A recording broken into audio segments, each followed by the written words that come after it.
Tá bom, tá ótimo. Boa noite a todos. Obrigado. Antes de mais nada, mil desculpas pelo meu atraso, mas tivemos aí um pouco de dificuldade para sair de São Paulo. Eu vim de São Paulo hoje.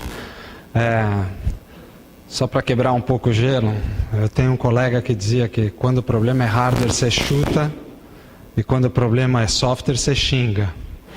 Eu estava ali xingando um pouco a máquina agora, para não falar que a máquina Dell não funcionou. Mas é que demorou para subir o Windows.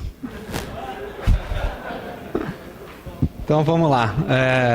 Queria agradecer uma vez mais ao Instituto Brasileiro de Ética dos Negócios, porque cada vez mais a gente entende a importância da ética na condução dos negócios e, por extensão, na condução do nosso próprio comportamento, na vida, nas relações que a gente desenvolve.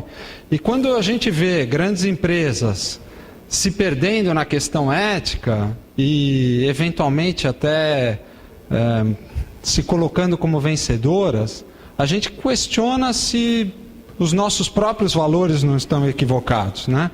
Aquele sentimento de que, será que eu não estou vendo o que está todo mundo vendo? Será que eu estou insistindo em fazer o certo e no final estou me dando mal, né? E essa é uma dúvida que, sinceramente, afeta muitos de nós, porque no dia a dia a gente é exposto aos supostos vitoriosos que não necessariamente seguiram o caminho da ética. E quando empresas como a Dell levantam a bandeira da ética, é como que um porto seguro para a gente, pelo menos, se espelhar, para a gente entender quais são os valores que realmente devem conduzir a nossa postura, tanto individual quanto profissional. E na Dell a gente faz um esforço muito grande para divulgar, sedimentar e, sobretudo, exercitar a questão da ética no dia a dia, né? Deixa eu tirar meu celular aqui, que eu acho que pode criar uma interferência. Então, vocês já ouviram aí minha biografia, minha pequena biografia, mas quero contar um pouco mais do que ele não mencionou, do que o Douglas não contou a meu respeito. Sou casado, tenho 3 filhos, né?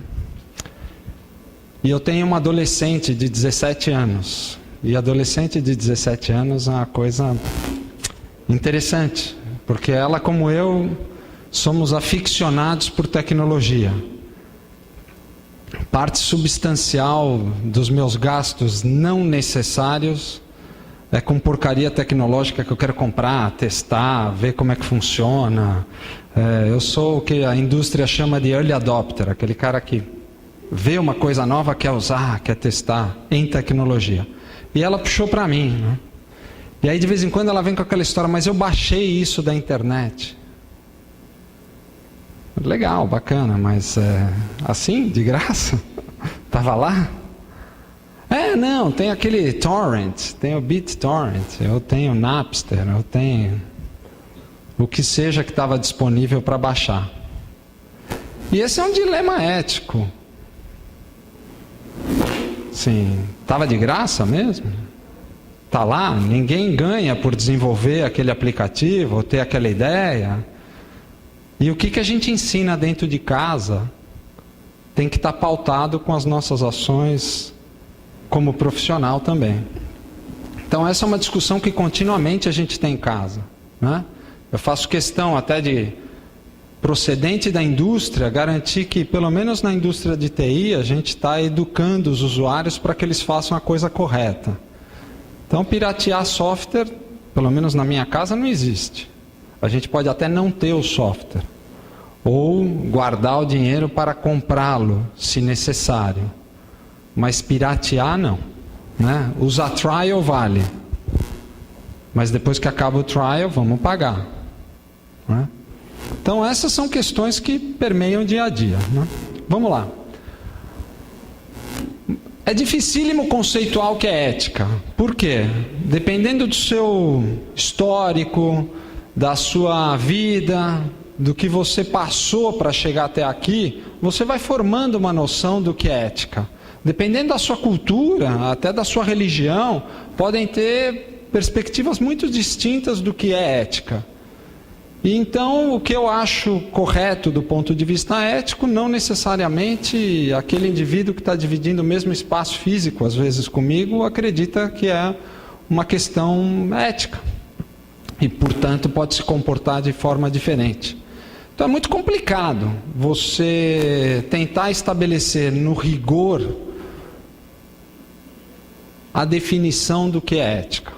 Mas a gente busca fazer isso. Pelo menos na ADEL a gente busca estabelecer parâmetros bastante claros para guiar a decisão que todos têm que tomar no dia a dia. Porque nem tudo é preto no branco. Nem as grandes companhias, com toda a estrutura que tem, com toda a quantidade de recursos disponíveis, conseguem se livrar do dia a dia de ter que tomar decisões. Faço isso ou faço aquilo. É para isso que os líderes são colocados. E essas decisões também são fundamentadas em aspectos éticos. Então, a gente primeiro tenta entender quais são os fatores que levam a uma conduta desonesta, uma conduta antiética. O primeiro delas é a oportunidade, né? Já dizia a minha avó que a oportunidade faz o ladrão, né? Quer dizer, estava lá na mão, ninguém estava olhando, não custa nada, achei que não pertencia a ninguém, né? Estava lá, ninguém reclamou, por que não pode ser meu? Né? A segunda questão, às vezes, é a pressão, e aí sim, dentro das companhias, esse é um fator muito relevante. Porque a hora que vocês iniciarem o trabalho, acredito que muitos de vocês já estão nesse ambiente, e perceberem que as companhias quase todas têm como um dos critérios de seleção a busca pelos resultados, passa a ser imprescindível identificar que essa busca pelos resultados não significa uma pressão exacerbada para alcançar o resultado a qualquer custo. Até na ADEL a gente costuma brincar que fala assim, esse aí alcança o resultado, mas deixa um rastro de sangue, né? Mata meia dúzia, mete o pé pelas mãos, faz as coisas erradas. Esse não serve. Porque não está alcançando o resultado como se espera que se alcance. Muito embora esteja alcançando os resultados. E o terceiro é o mais complicado. O terceiro é a desculpa, é a racionalização. É quando a gente encontra uma justificativa razoável e racional para ter cometido um delito. É que sabe o que é? Minha mãe estava morrendo, eu precisava parar nessa vaga aqui. Era uma urgência. É que sabe o que é? Eu estava com muita pressa. É que não tinha ninguém olhando ali para aquilo, eu achei que estava perdido. É quando você tenta moralmente justificar algo que não tem justificativa moral. Através de uma racionalização. Você cria um contexto, você racionaliza um contexto para justificar a sua decisão equivocada. Então esses é um contexto que a gente está sempre olhando para ver se dentro da companhia nós não estamos criando a oportunidade, se nós não estamos exagerando na pressão e, fundamentalmente, se a gente está inspecionando a racionalidade. Não fui eu juro. A racionalidade em torno do posicionamento antiético. Essas são questões importantes, porque começam a desmembrar um pouco a questão ética do ponto de vista de práticas. Então nós como companhia pensamos, existem oportunidades, existem controles, existem procedimentos, existem normas, existem treinamentos, o processo de seleção está correto para garantir que a gente traz gente que não vai cair nessa armadilha. Por quê? Porque a ética, pelo menos do ponto de vista da ADEL, é um universo muito grande. Porque sem o aspecto da ética muito fundamentado, você não pode dar o poder de decisão para as pessoas. E aí você acaba tratando as pessoas que tem juízo para tomar boas decisões de negócios de forma infantilizada.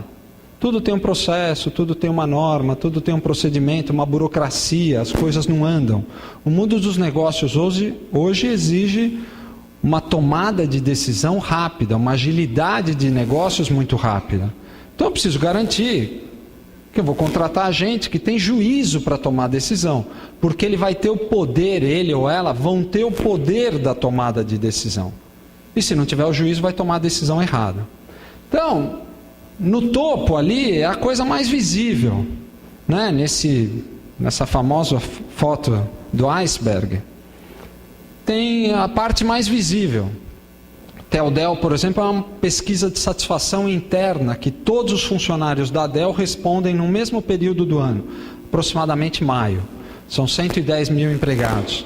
E entre outras coisas estão lá perguntas relacionadas à ética. Se os empregados da Dell acreditam que a Dell é uma empresa que conduz eticamente os seus negócios.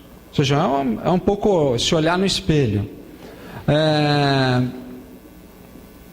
Os performance plans, né, os planos de performance que são estabelecidos para todos os funcionários da Dell.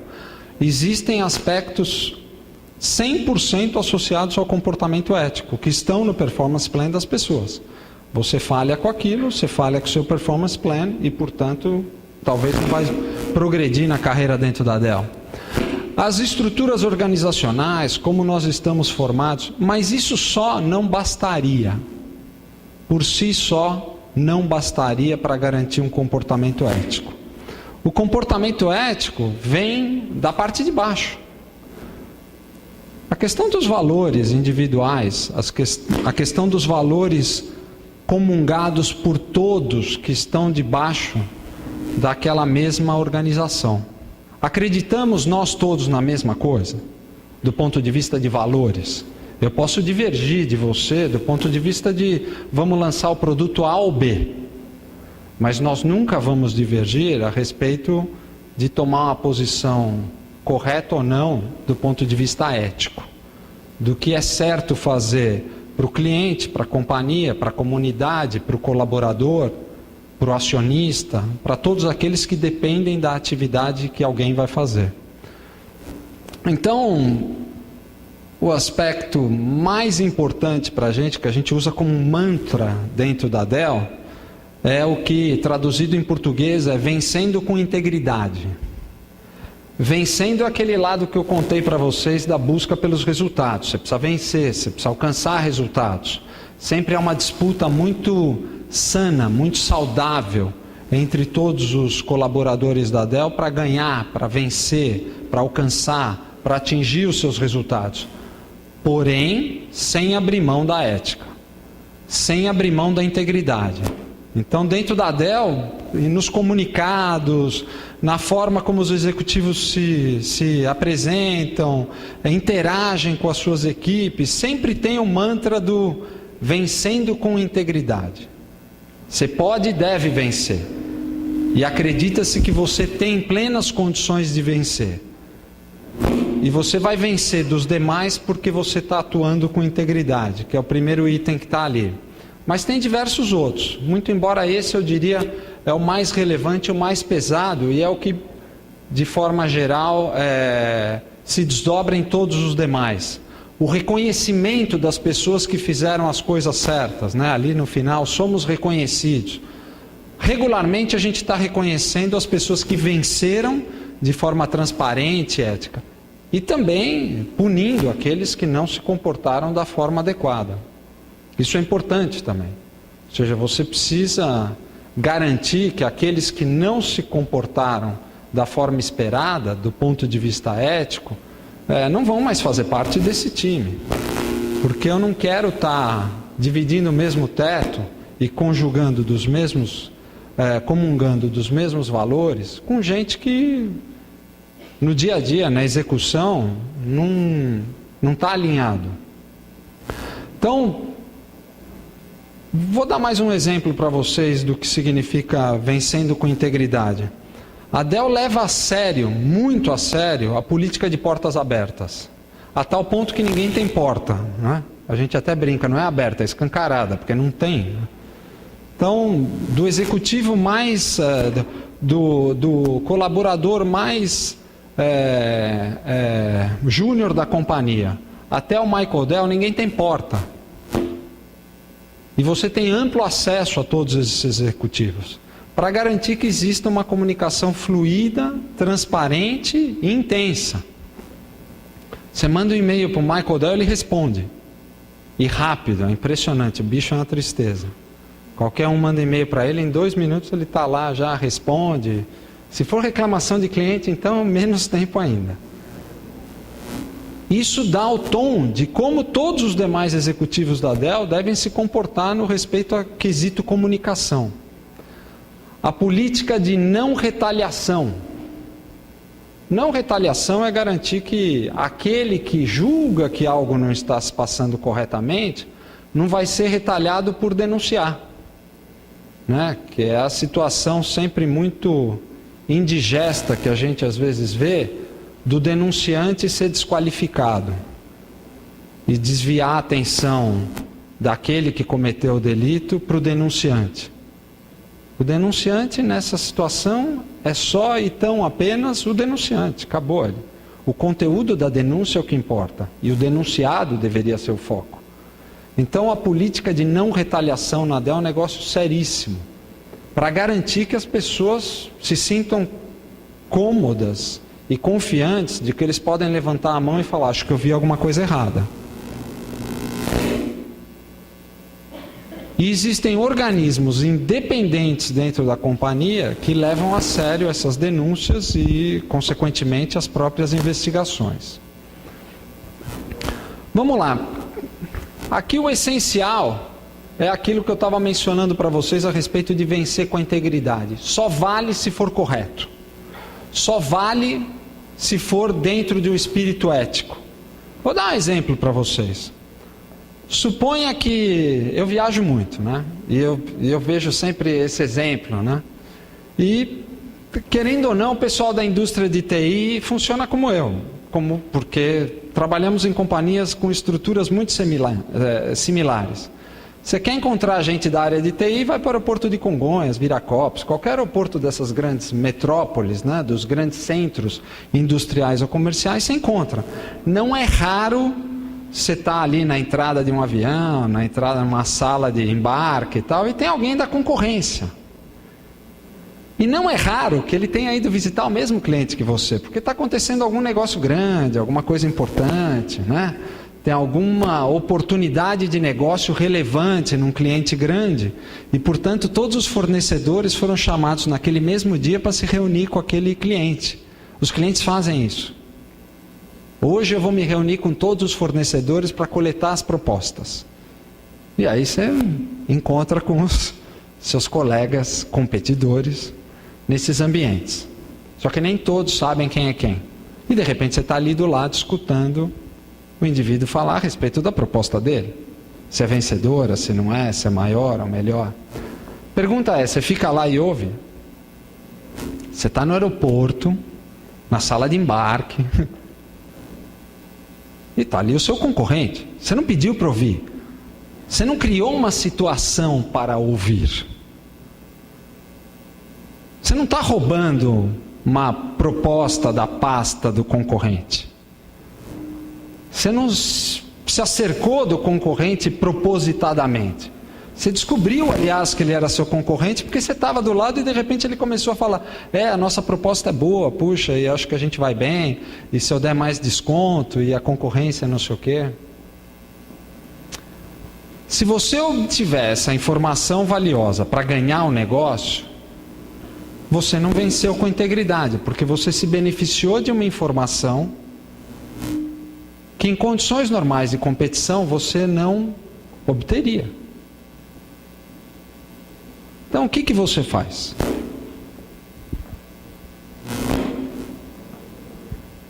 É a questão da oportunidade, né? Estava lá no aeroporto.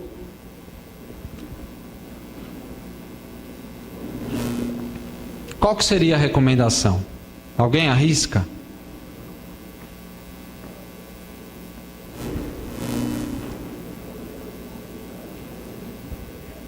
Oi? Se apresentar e falar, eu sou da concorrência, tá, para ele no mínimo saber e parar de falar. É uma boa recomendação. Normalmente a recomendação que a gente dá é você se afasta. Né? Você não precisa ouvir, né? Mas supondo que fosse num lugar que até é difícil de se afastar, você poderia falar, olha, eu sou da Dell, te recomendo continuar a conversa depois que a gente não estiver tão perto, porque eu estou aqui do lado. Isso é vencer com a integridade. Parece meio que o fim do mundo, né, você fazer isso. Parece meio, assim, ficção científica, né? Jura, faz isso. Faz. Faz e tem que fazer. Porque se você tem o propósito de vencer com a integridade, você não pode vencer porque você tem uma informação privilegiada que o seu concorrente não tem, porque ele não recebeu a minha proposta.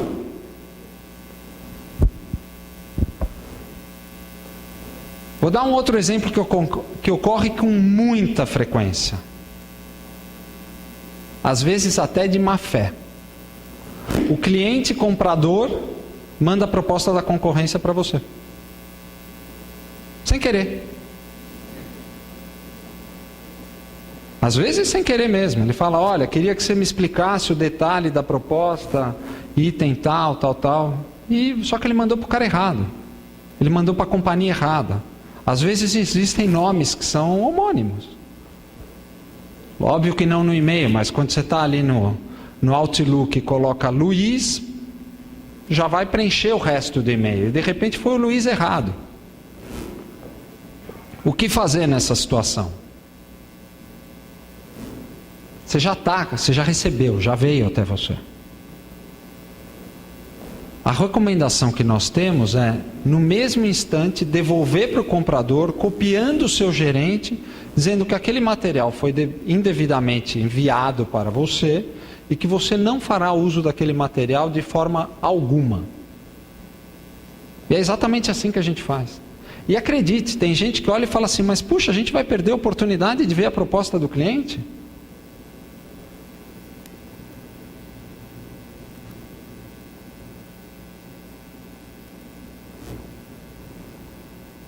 A resposta é fácil. Sim, nós não vamos perder a oportunidade de ver a proposta enviada para o cliente pelo concorrente. Nós nunca deveríamos haver ganho essa possibilidade. E se você vence porque você olha a proposta do concorrente que veio indevidamente de graça, eu não preciso de você para vender. Correto? Porque você vende e é valorizado pela contribuição que você individualmente traz para a companhia, dado a sua capacidade. Agora, se a sua contribuição é válida, olhando a proposta do concorrente, eu não preciso de você, eu preciso de um espião. Eu preciso de um sistema de espionagem eficiente, não de vendedores. Mas as pessoas às vezes têm dificuldade de colocar isso no preto e no branco. Mas nós como companhia ajudamos, porque a gente exemplifica os casos, estabelece jornadas de trabalho onde esses casos são explorados, são mencionados, estudados, para que fique claro, para que não tenha dúvida, para que as pessoas saibam o que fazer na hora correta, para que as pessoas saibam o que fazer quando acreditam que algo não está correto.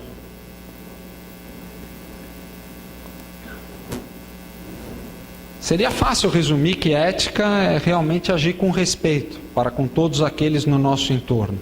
Mas ainda assim existem dúvidas a respeito do que é respeito.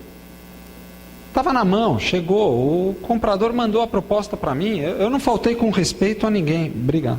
Não faltei com respeito a ninguém. Foi super correto. Não faltei com respeito. O comprador mandou. Eu estava ali do lado, ouvi.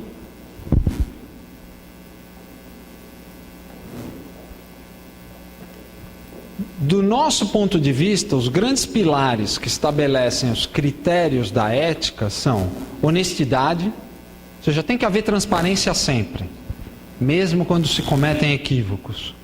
Confiabilidade.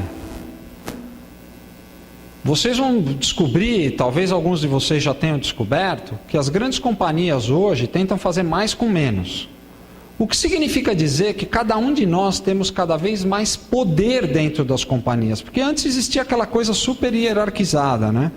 Existe o chefe, aí existe o gerente, aí existe o subgerente, aí existe o supervisor, aí existe o líder e aí existe o colaborador. Pois bem, eu tenho uma má e uma boa notícia para dar para vocês. As empresas não suportam mais essa quantidade de gente. Essa é a má. Hoje em dia as empresas são mais achatadas, tem menos níveis entre o Big Boss e o colaborador individual. Em compensação, as decisões têm que ser compartilhadas, porque o Big Boss também não pode tomar decisão sobre tudo, senão ele não pensa na estratégia da companhia, e assim por diante. Então cada indivíduo hoje tem mais poder para tomar decisão, inclusive a errada.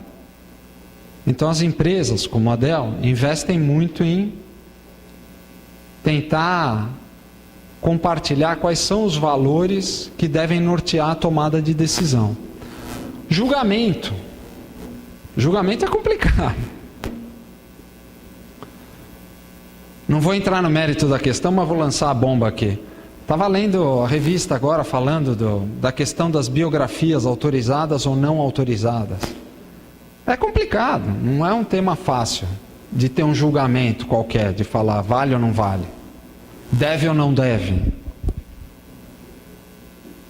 É uma questão de julgamento. Como nortear o seu julgamento? E nós buscamos orientar os colaboradores da Dell a fazer um julgamento correto. Respeito, acima de tudo. Muito respeito. Coragem. Coragem é a parte mais interessante, especialmente em América Latina. Eu tive a oportunidade de trabalhar no Chile e no México, e são culturas muito hierarquizadas. O pai de família é o pai de família, a mulher raramente trabalha em determináveis níveis da sociedade. Então são sociedades muito conservadoras, às vezes até machistas. E as pessoas não se sentem encorajadas a levantar a mão e falar que tem alguma coisa errada. Por quê? Porque tem medo da retaliação, porque é uma organização muito hierarquizada. O chefe, se ele não me suportar, eu estou morto. Se eu denunciar alguém aqui e for amigo do chefe, acabou para mim, não é para o amigo do chefe. O amigo do chefe é capaz de se safar, e eu vou sair prejudicado dessa. Como que você estimula a coragem nas pessoas para se sentirem à vontade de dizer alguma coisa saiu errado, alguma coisa não está boa? Você precisa dar o estímulo e a garantia. E a gente vai falar um pouco de que tipo de garantia a gente dá na Dell. E a responsabilidade, né? Tem que assumir a responsabilidade sobre as consequências dos nossos atos. Ou seja, você vê que está aí, se você somar isso tudo aqui, que para cada colaborador da Dell, individual ou um líder de uma equipe, significa muito poder. Porque numa organização muito hierarquizada, onde tem vários chefes, vários níveis, tal, a coragem fica por conta do manager, do gerente. Ele que tem que ter coragem, eu não tenho nada a ver com isso. Ele estava vendo lá e não fez nada. Bom, e você? Você estava vendo também, mas eu não sou chefe. Ele que é o chefe, ele que devia falar. Mas você não viu acontecer? Mas por isso que tem o chefe aqui para ver, eu só venho aqui e faço o meu trabalho. Você passa da doutrina infantilizada, da obediência cega, para a responsabilidade através de uma colaboração que é baseada no atributo decidir também. Eu vou dar mais um exemplo aqui. Meu pai trabalhou numa gráfica a vida inteira, se aposentou na gráfica. Ele entrava lá, era quase que uma cerimônia, porque ele era o chefe da gráfica. Eu adorava ver aquelas máquinas funcionando, né? Entrava papel de um lado e revista do outro. Hoje seria absolutamente inapropriado eu esperar aquele comportamento que era dedicado a ele como chefe da gráfica. Seria até inapropriado. Mas não faz tantos anos assim, foi há 20 anos, quando ele se aposentou. Naquela época era o beijamão, o chefe manda, eu faço. É a obediência infantil. Agora o chefe já não manda mais, começa, né? Que o seu chefe não manda nada. Ele tenta te orientar para que você faça alguma coisa que vai gerar valor para a companhia. E você tem muito mais poder de decisão do que os nossos pais e os nossos avós. Portanto, muito mais responsabilidade também. Precisa arcar com essa responsabilidade. Quais são os dilemas éticos que podem aparecer a qualquer momento, né?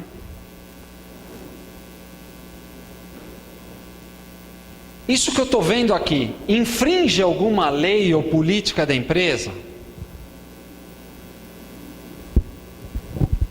Dá comissão para alguém inapropriada? Infringe uma lei? Infringe alguma política da empresa? Vou dar um exemplo de política empresarial. Na Dell nós não podemos dar nenhum brinde para ninguém que exceda $50. Nada. Se eu convidar um cliente da iniciativa privada para ir conhecer a Dell em Austin, eu posso até pagar a viagem desse indivíduo. Mesmo assim, tem que submeter ao comitê de ética para avaliar. Clientes da iniciativa pública, jamais. Não pode pagar nada. Essa é uma política da Dell, não está na lei dito isso. Mas é uma política da Dell. Pode parecer inapropriado? Você vai ter que se explicar. Se alguém olhar assim de longe, vai falar, parece, né? Não basta ser, tem que parecer também. Parece inapropriado? Se parece, eu tenho que repensar. É inconsistente com os nossos valores como companhia?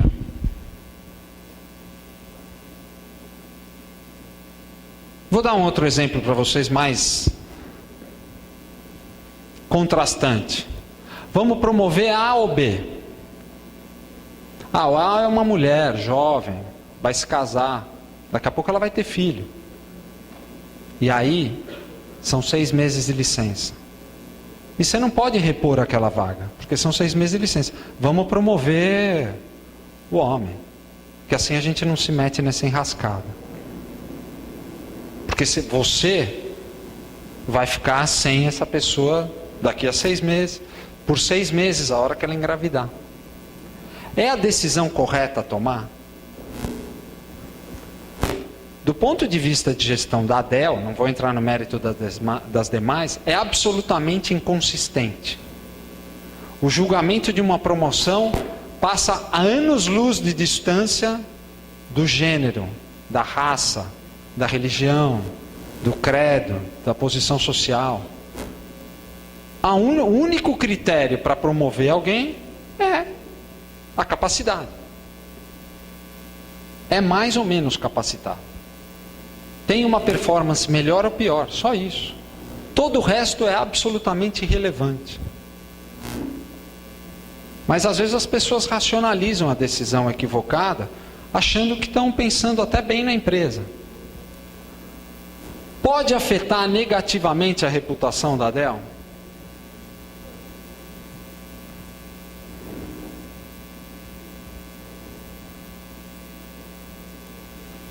Essa é uma questão que às vezes as pessoas não pensam, né? Vou fazer isso aqui, não pega nada. Imagina, eu estou no Brasil, deixa, tá? Imagina, o Brasil é um grão de arroz, são 110 mil funcionários na companhia, que é pequeno. Pois bem, os casos de ética mais emblemáticos que existem, até comunicados, até pela própria mídia, acontecem nas localidades remotas. Nunca é lá no quartel-general da companhia. Nunca é lá na sede. principal da companhia, porque lá existe mais supervisão. Agora lá naquele escritório remoto, de um país remoto, uma operação pequena, alguém meteu o pé pelas mãos e tchau. Porque existia muito poder concentrado naquela pessoa, até porque é uma organização remota, você não tem toda a infraestrutura lá de gente, de organização para ajudar aquele indivíduo, né? É o que eu brinco com a minha esposa, que eu falo assim, me convidam desde a inauguração do Bebedouro até a visita que o Michael Dell vem fazer para o Brasil. E aí você toma a decisão errada. E mancha a reputação daqueles outros demais colaboradores que não fizeram nada. Então você também precisa zelar pela reputação coletiva. Porque o cara lá no escritório remoto que meteu o pé pelas mãos, ele vai manchar o meu cartão de visita, porque o meu cartão de visita tem o logo da Dell e o meu nome.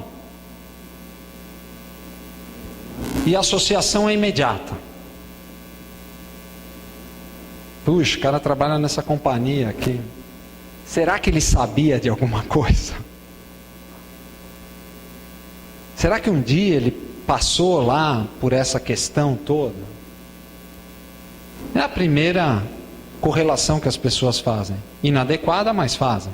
Percepção é realidade, né? Seria vergonhoso se alguém soubesse? A gente até na Dell brinca muito e fala assim, se você visse na primeira página do jornal de maior circulação esse fato, você se sentiria envergonhado ou não? Se você se sentir envergonhado, é porque você está tomando a decisão errada.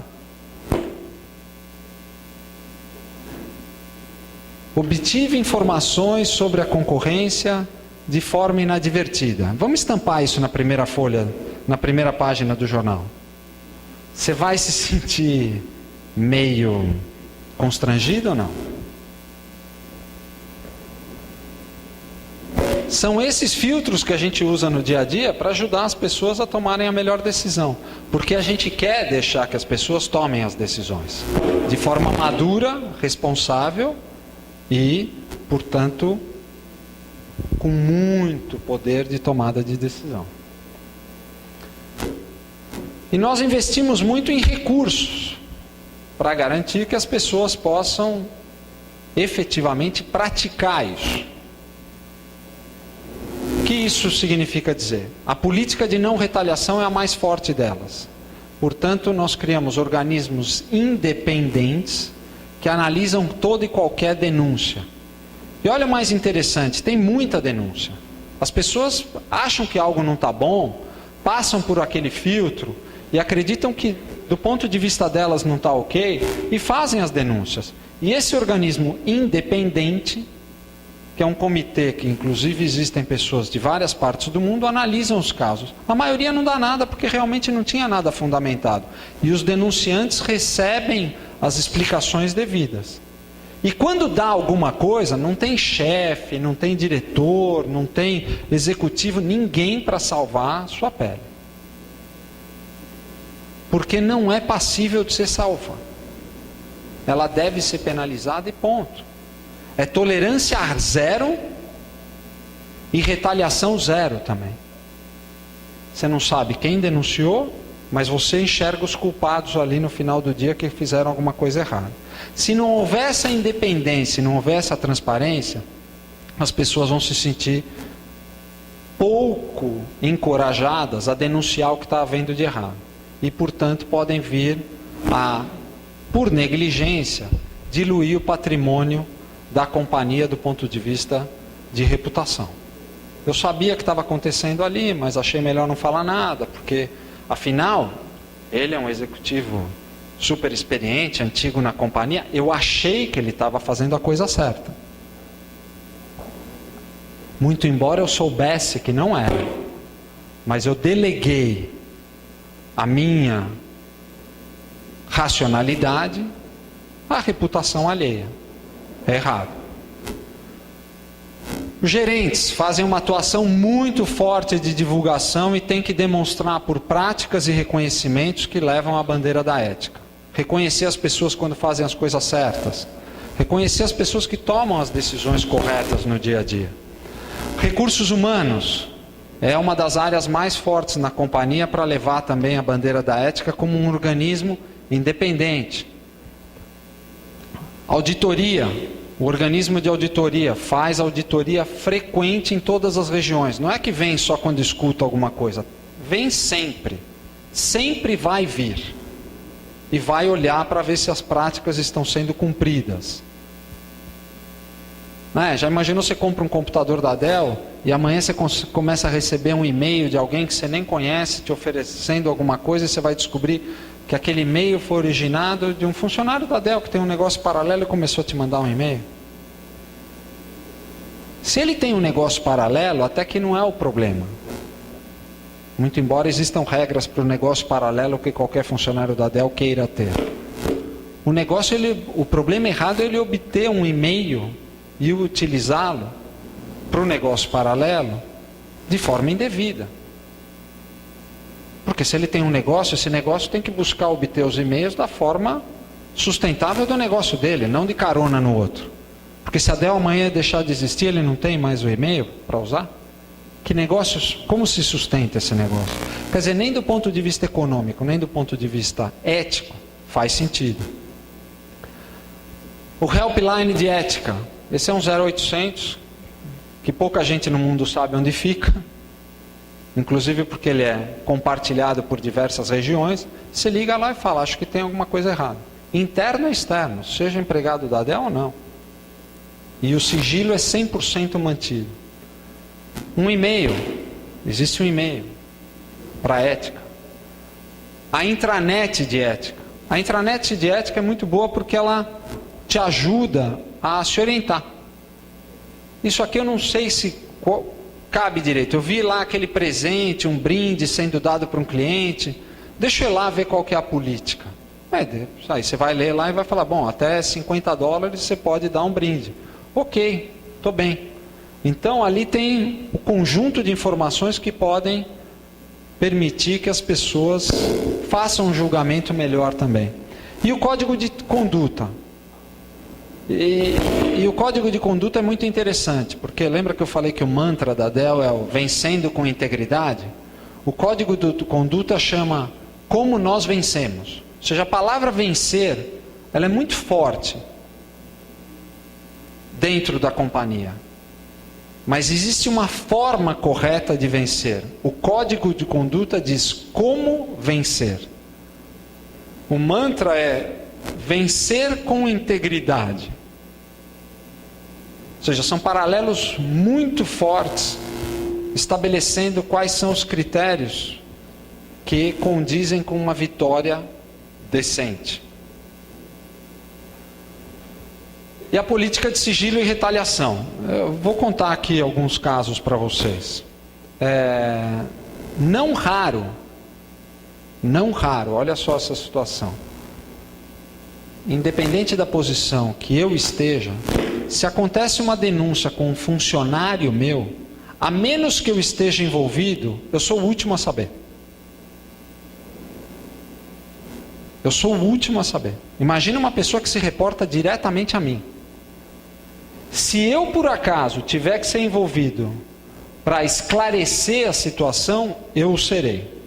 Se eu não tiver nada a ver com o peixe, eu só vou saber no dia que o pessoal de RH virar para mim e falar assim, olha, essa pessoa tem que ser desligada. Se a investigação não dá em nada porque não era fundamentada, eu tampouco vou saber. O sigilo realmente é levado a sério. Eu posso falar porque eu já fui surpreendido com essa situação de chegaram para mim e falaram assim, esse seu funcionário tem que ser desligado amanhã. Você desliga ele e ponto. Não posso nem perguntar por quê. É óbvio que se sabe que existe uma questão associada à ética, mas eu não sei qual que é o caso, o que envolveu, o que foi. Então o sigilo e a não retaliação é absoluta. Eu não posso saber de onde originou a denúncia, como ela foi formada, como ela foi investigada. Só vem a instrução dizendo, você tem que desligar essa pessoa. Então funciona, para valer. Porque veja bem, eu gostaria de ser tratado dessa forma também. Se algum dia alguém denunciar o Luiz Fernando, Eu quero ter certeza que a investigação vai ser feita sob sigilo e que não vai haver retaliação com ninguém que denunciou.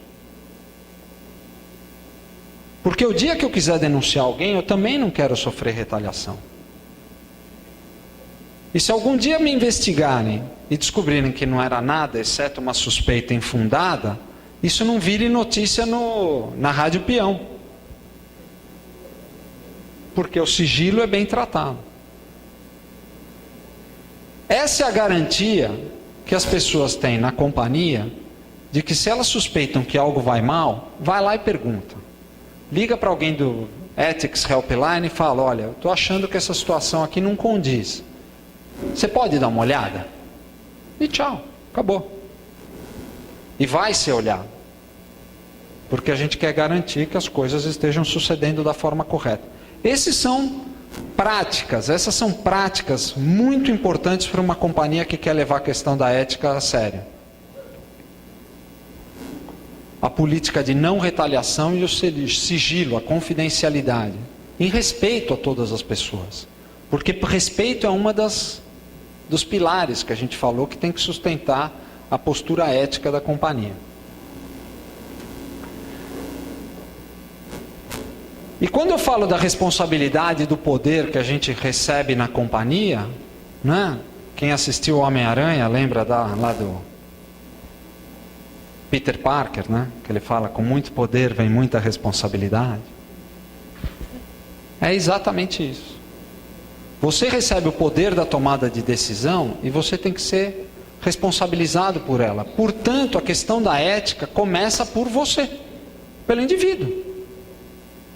Todos eles têm que se fazer responsáveis sobre a questão de ética. Não é uma coisa que eu vi o outro e a mim não me toca. Eu não tenho nada a ver com isso. Não tem omissão, não tem negligência. Você tem que tratar como um patrimônio seu. Você vê uma rachadura na parede e não faz nada? Se for a sua casa, eu tenho certeza que você vai fazer alguma coisa. Pois bem, o seu trabalho pode ser o pilar de sustentação da sua família. E você vai querer perder o emprego porque amanhã a sua companhia está envolvida num escândalo de ética? A Enron quebrou. Não existe mais essa companhia. Milhares de pessoas perderam o emprego por causa de meia dúzia que tomaram as decisões erradas. Agora, aqueles milhares não tinham nada a ver com isso.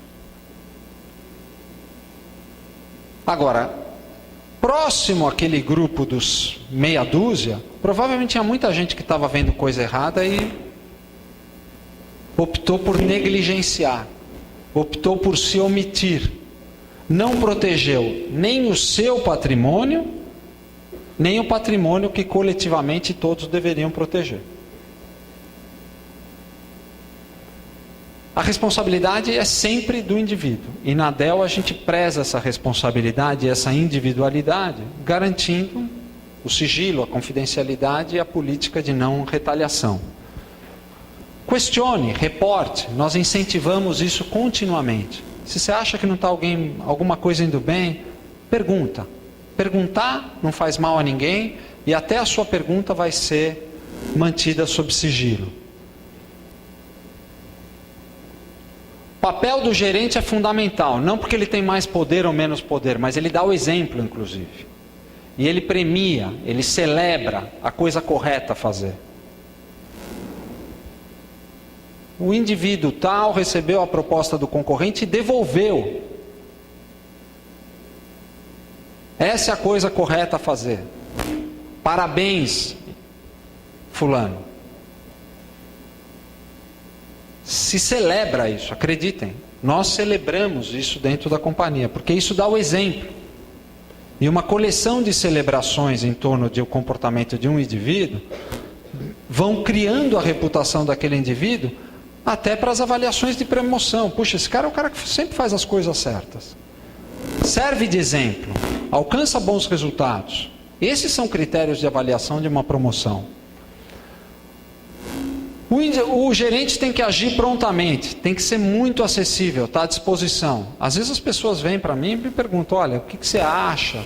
Se eu não me sentir 100% seguro de dar a orientação correta, eu vou falar, olha, você vai buscar a linha de ética, você vai buscar auxílio de recursos humanos. Ou eu mesmo posso dar orientação se eu me sentir 100% seguro de que aquela será a orientação correta. Não aplica o critério da relevância. O critério da relevância é aquela história que espero e tenho certeza que vocês vão ensinar para os filhos de vocês. Não tem crime menor ou maior. Não tem foi só uma moedinha. Não tem foi só um chicletinho no supermercado que eu peguei lá enquanto a mamãe estava empurrando o carrinho.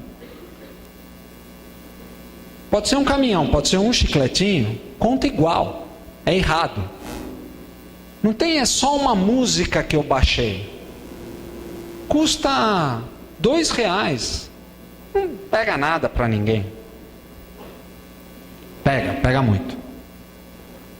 O que mais pega é a sua decisão de ter voluntariamente não pago por algo que deveria ser pago. O valor não entra no mérito da questão. A relevância não entra no mérito da questão. O tamanho do crime. O delito é delito. Acabou. Não retaliação, a gente já falou. Ao assumir incumbência de iniciar um caso de ética, vai assegurar-se de que a referência será repassada para quem reportou. Ou seja, a participação do gerente, quando for chamado a participar, ela tem que ser muito neutra. E sempre que vê alguma coisa que parece que não está correto, tem que reportar e perguntar. E o que acontece com as empresas que não seguem esses valores? Isso é algo que a gente martela muito nas pessoas. Você acha que é só uma questão local? Você acha que é só, aqui não aconteceu nada, não vai doer para ninguém, é irrelevante, foi só uma moedinha. Levou o computador do departamento. Na Dell nós temos os computadores departamentais, são notebooks. Às vezes a pessoa está impossibilitada de vir para o trabalho. Como nós temos o teletrabalho, o trabalho remoto, alguém às vezes vem e fala assim, os próximos 2 dias, porque eu tenho um problema pessoal, eu gostaria de trabalhar desde casa. Se o indivíduo não tem um computador, a gente cede o computador departamental. Resolve não trazer de volta. Esqueci. Fica lá, eu já vim, mas é que está lá, tal, não sei o quê. Parece uma coisa menor. Parece que não acontece nada. Até o dia que um hacker entra nesse computador, que está na casa do indivíduo, obtém informações confidenciais da Dell, porque aquele indivíduo trabalhava na área de finanças da Dell, e publica informações que não podem, e a companhia sai prejudicada do ponto de vista de reputação ou perde o seu valor de mercado. Era uma coisa mínima, desprezível, né? A relevância, o conceito da relevância. O que acontece com essas empresas? Elas têm dificuldade de atrair investidores. Gente que acredita no potencial daquela companhia de gerar riqueza e, portanto, põe dinheiro na companhia para que ela siga crescendo. As companhias de capital aberto, a situação é ainda pior. Elas ficam vulneráveis a uma perda de valor imediata por conta do valor das ações. Começa todo mundo vender. Daqui a pouco vai valer pó, deixa eu me desfazer dessa ação. Eu vendo, o outro vende, todo mundo vende, começa a perder valor e a empresa vira pó. E já ocorreu situações dessa natureza. Enfraquecimento da marca. As pessoas hoje têm consciência, as pessoas hoje não querem comprar uma marca que agride a natureza, que não tem preocupação socioambiental, que está metida em falcatrua, casos de corrupção e escândalos. As pessoas de alguma forma também usam o seu poder de decisão como consumidores para penalizar e castigar essas companhias. Perda de talentos. Esse é um dos principais ativos da companhia. Lembra? A companhia agora ela é achatada, ela tem menos gente. Cada um que perde custa caríssimo. Porque esse antes, há décadas atrás, valia por 5. Você perde você perdeu um dia de trabalho só. Hoje, você perde você perdeu uma semana inteira, porque ele vale por 5. Porque ele vem contribuindo o equivalente ao que contribuía há 5 antes.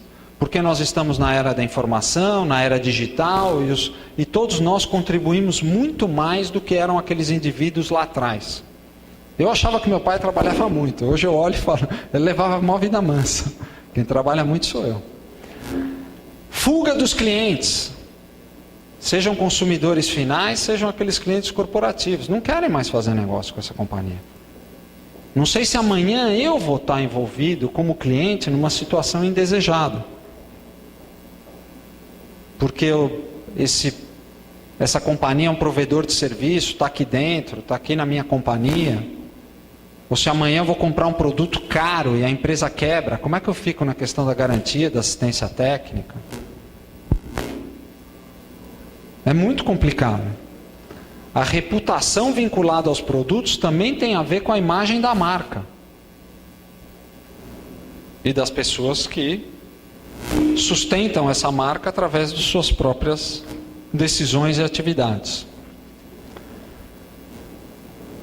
Por todo esse esforço que nós temos na Dell, por praticamente 7 anos consecutivos que a Dell está entre as principais empresas para se trabalhar na indústria geral e em especial ou no setor de tecnologia.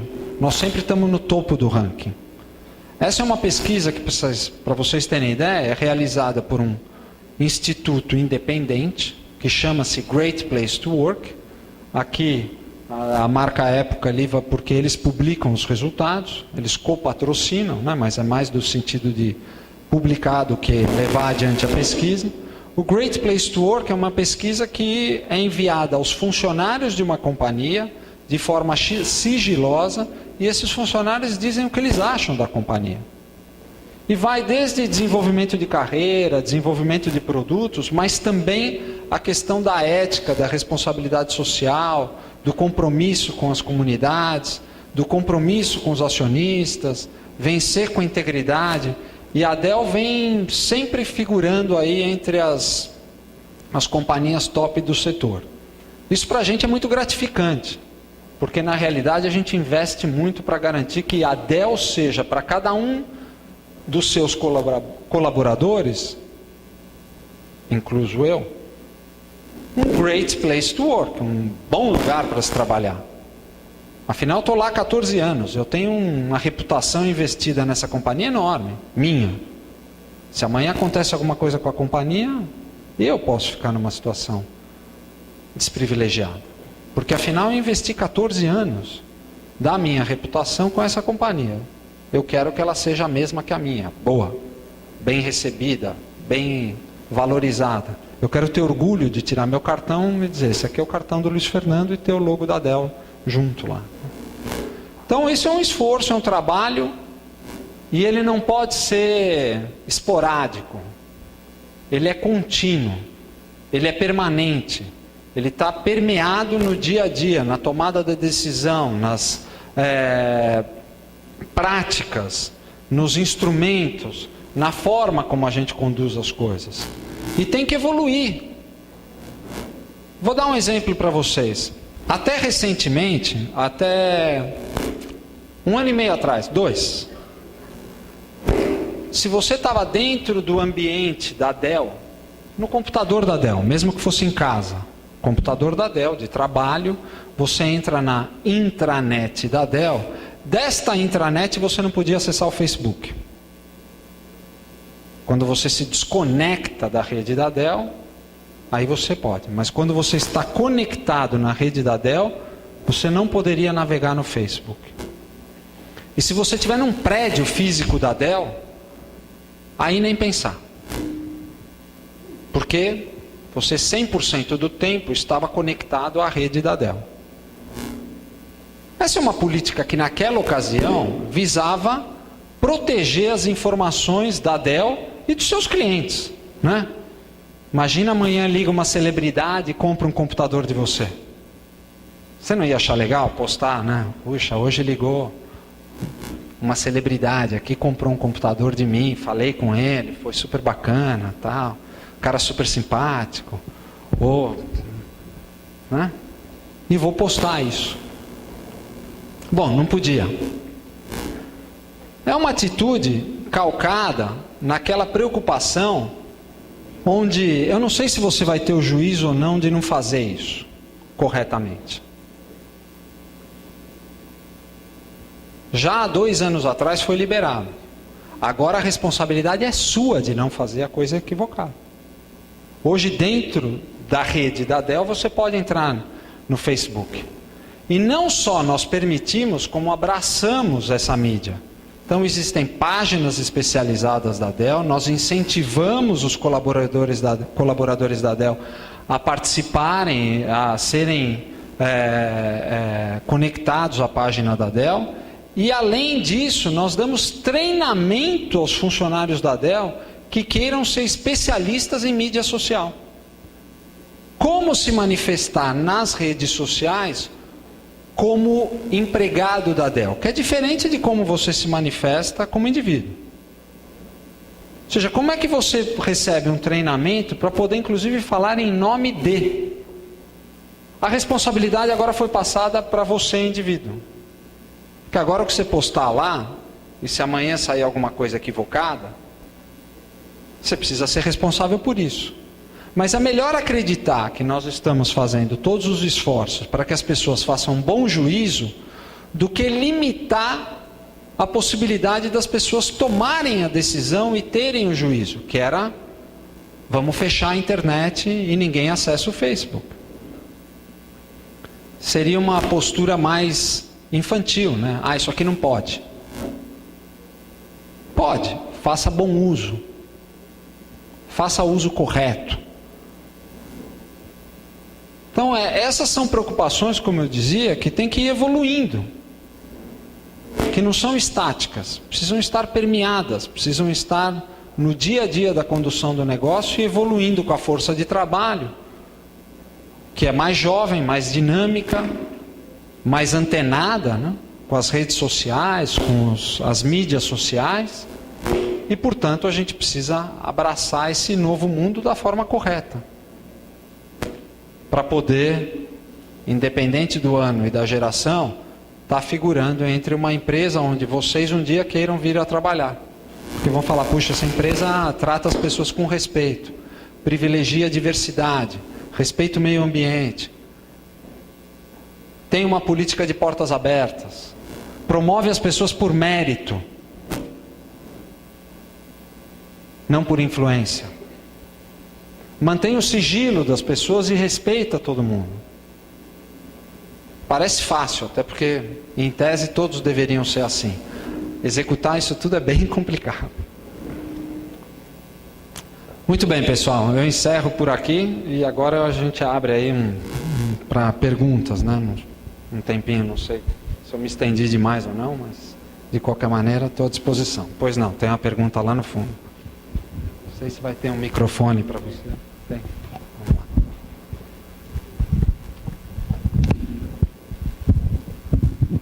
Alô?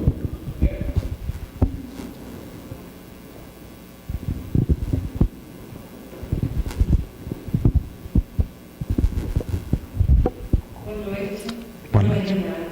Eu queria parabenizar vocês pela sua política de ética, da sua empresa, e perguntar para vocês como é que vocês conseguem atuar num país onde a gente vê que os dirigentes não têm a mesma visão, a dificuldade que vocês têm, não têm a mesma política que vocês têm com relação à ética. E se você acha que se outras empresas aderissem a essa visão que vocês têm, se teria o poder de mudar o país? Adorei sua pergunta, virei seu fã número 1 agora. Se eu estiver lá no Facebook, eu vou dar vou ser seu fã. Essa é a crença que eu particularmente tenho. Porque eu lembro, eu era moleque, eu fui numa ocasião para a Disney, né? Aquele sonho de criança e tal. E aí eu lembro que minha mãe fez um comentário assim do nada, falou assim, olha as ruas limpas e tal, né?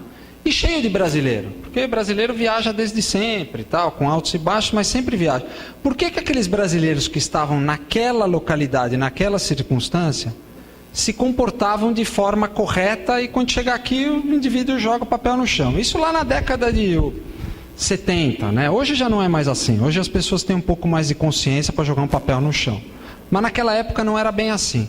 E isso me chamava a atenção, porque eu falava, como é que o indivíduo pratica uma postura num lugar distinta e no outro lugar, que inclusive é a sua casa, faz a coisa equivocada? E por que essa pergunta? Porque a Dell tem um grande estacionamento lá em Porto Alegre. Um estacionamento enorme lá para os funcionários, é um campus grande e tal, isso, aquilo.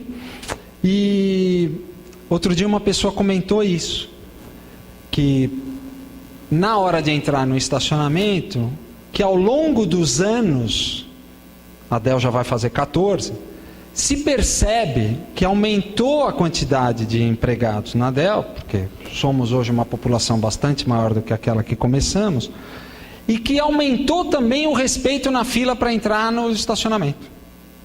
Que não tem aquela coisa de chega, porque vem de vários lugares, né? Difícil explicar aqui, mas assim, vem de várias vias e aí só vai passar um de cada vez, porque tem que passar na catraca do controle para ver se é um carro habilitado, se é funcionário da Dell, tal. Quer dizer, tem uma inspeção para entrar na planta. Não, isso lá em Porto Alegre, não aqui, a planta de manufatura, o nosso call center lá. E que ao longo do tempo vem se percebendo que as pessoas praticam a cordialidade, a civilidade na hora de entrar no estacionamento, para não criar uma situação caótica, né, aquela direção agressiva do eu vou empurrando aqui, vou tentando, vou buzinando, vou me aproximando do meu carro do outro. Então eu fico imaginando o seguinte, se todo mundo fizer isso fora da Dell, ou se pelo menos todos os funcionários da Dell tiverem esse comportamento fora da Dell também, todos nós como cidadãos saímos ganhando. Então eu falo isso até em casa, que as companhias são um grande veículo para criar uma consciência ética nos cidadãos. Especialmente nos países como os nossos, né? Como o nosso, que sofrem as mazelas da falta de ética. Que não é menor, né? Basta abrir o jornal para a gente ser recheado por notícias que se envolvem com a questão ética.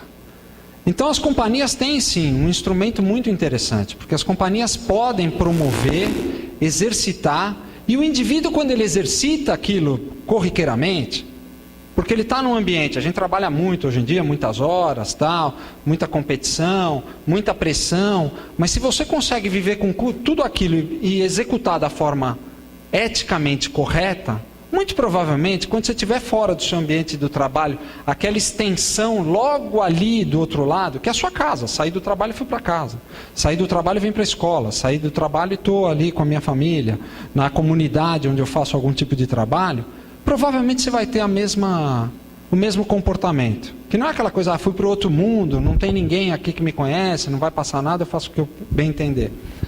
Esse pensamento é o pensamento correto. Então, eu agradeço o seu comentário, a sua pergunta, porque essa é a minha expectativa. Eu particularmente, me empenho muito para que isso aconteça.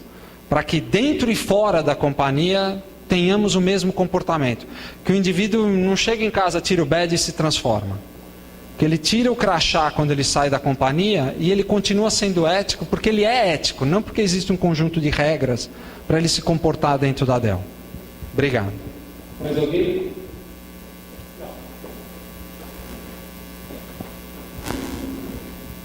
Boa noite, Luiz, meu nome é Eduardo. Seria só, gostaria de acrescentar uma ideia naquele comentário do cliente que recebe, que envia de forma sem querer um e-mail concorrente, né? Seria mais um adendo a esse comentário. E às vezes pode o tiro sair pela culatra ou realmente ser benéfico isso, porque no momento que você devolveu esse e-mail do cliente, às vezes a sua proposta pode até não ser tão boa do concorrente, mas essa atitude pode ganhar o cliente, né? Ou se de repente também você ficar quieto, não falar nada, e o cliente perceber que você recebeu indevidamente e ficou quieto, a sua proposta pode até ser melhor, mas às vezes você perde, porque eu não vou trabalhar com essa empresa que a pessoa se aproveitou disso, né? Não passa confiabilidade. Eduardo, é um excelente comentário, porque isso já aconteceu. onde o cliente mesmo reconhece a nossa postura e parabeniza a Dell pela postura que teve, e seguramente você passa a ter uma reputação melhor. Você passa a se ranquear melhor na opção dos fornecedores, porque aquele decisor vai dizer, nessa companhia eu posso confiar do ponto de vista ético. Vamos avaliar agora todos os critérios. A gente quer ganhar em todos. No preço, na qualidade, na parte técnica, na solução, no compromisso e na imagem que a gente projeta da reputação, inclusive. E você tem razão, porque já ocorreu do cliente agradecer e fazer o mesmo lado do lado dele. Copia todos os chefes, tal, dizendo, olha, equivocadamente nós mandamos, mas a Dell, com uma postura muito ética, enviou documentação, tal. Então, assim, fica tudo muito documentado e bem legitimado, que não aconteceu nada além do que um equívoco que pode ocorrer, mas que isso não impactou em nada. Excelente, muito obrigado. Aqui tinha mais uma pergunta, né?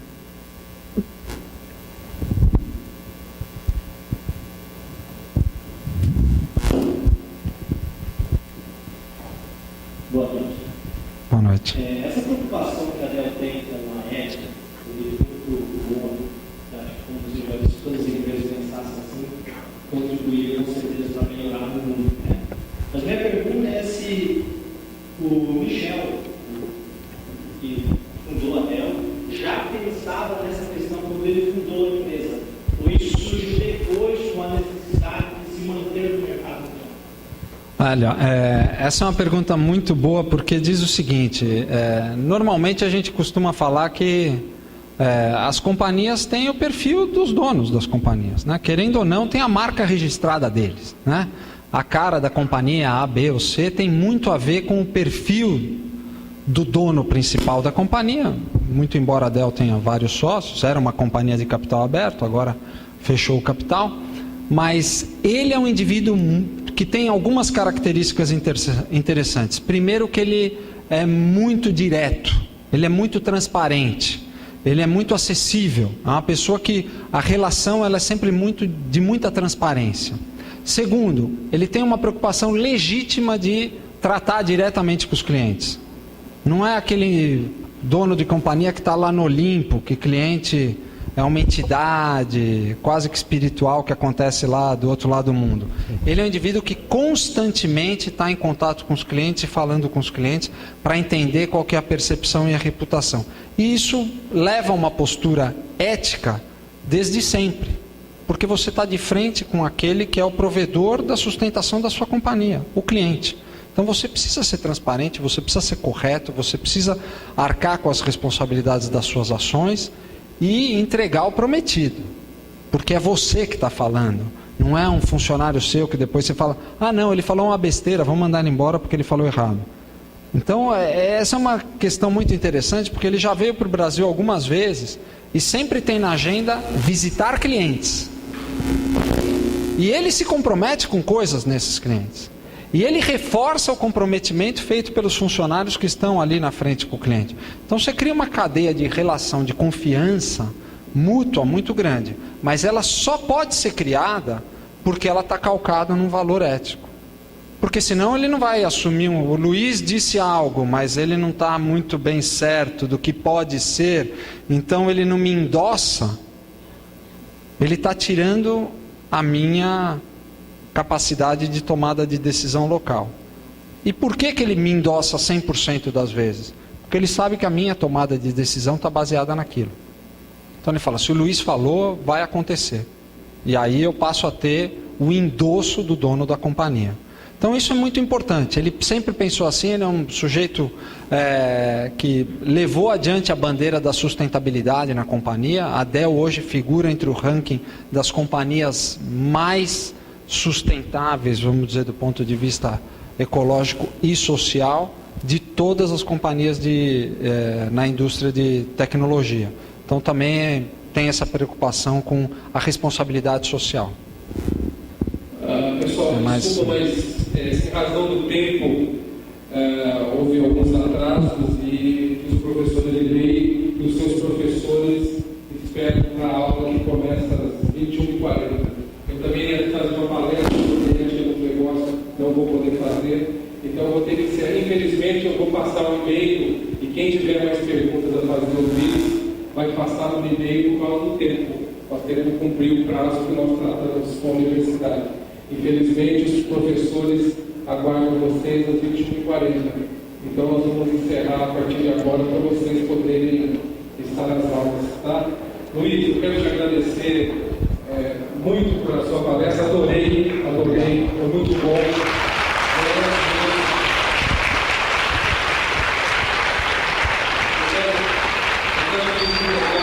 Essa pequena lembrança aqui para marcar esse dia, a sua presença aqui na universidade.